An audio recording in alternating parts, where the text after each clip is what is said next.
అందరికీ నమస్కారం. నా పేరు డాక్టర్ శైలజాదేవి. ఓటర్ మహాశయులకి ఒక సూచన. ఇటీవల జరుగుతున్న మన సార్వత్రిక ఎన్నికల్లో కొన్ని చోట్ల ఓటర్లు పోలింగ్ బూత్లో ఈవీఎం బటన్ నొక్కినప్పుడు శబ్దం రావడం లేదని, అక్కడ ఉన్న కొంతమంది అధికారుల పనితీరుపై అభ్యంతరాలు వ్యక్తం చేస్తున్నారు.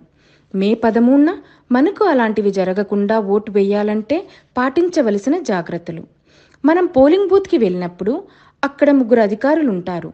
మొదటి అధికారి మన వివరాలను పరిశీలించి మనకి ఒక స్లిప్ ఇస్తారు. రెండో వారు మన చేత సంతకం పెట్టించుకుంటారు.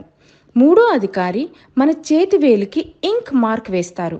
ఈ అధికారి దగ్గరే ఈవీఎం యాక్టివేషన్ మషీన్ అనగా మాస్టర్ కంట్రోల్ యూనిట్ ఉంటుంది. అది నొక్కినప్పుడే ఈవీఎం యాక్టివేట్ అవుతుంది. అప్పుడు మనం పరదా చాటున ఉన్న ఈవీఎంలో మనకి నచ్చిన అభ్యర్థికి ఓటు వేస్తాం. మనం బటన్ నొక్కినప్పుడు ఒక శబ్దం వస్తుంది.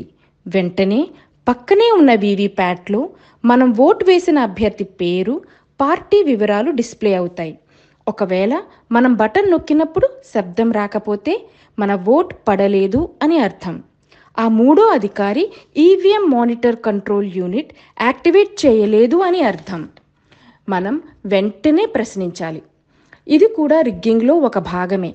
వృద్ధులు, కొత్త ఓటర్లు ఇది గమనించకుండా పోలింగ్ బూత్ నుండి వెళ్ళిపోతారు. తర్వాత బూత్లో ఉన్నవారు మన ఓట్ని మిస్యూజ్ చేస్తారు. వాళ్ళకి నచ్చిన వాళ్ళకి వేసుకుంటారు. గమనించగలరు. ఓటు వేయడం మన హక్కు, అది బాధ్యత. అది జాగ్రత్తగా నిర్వర్తిద్దాం.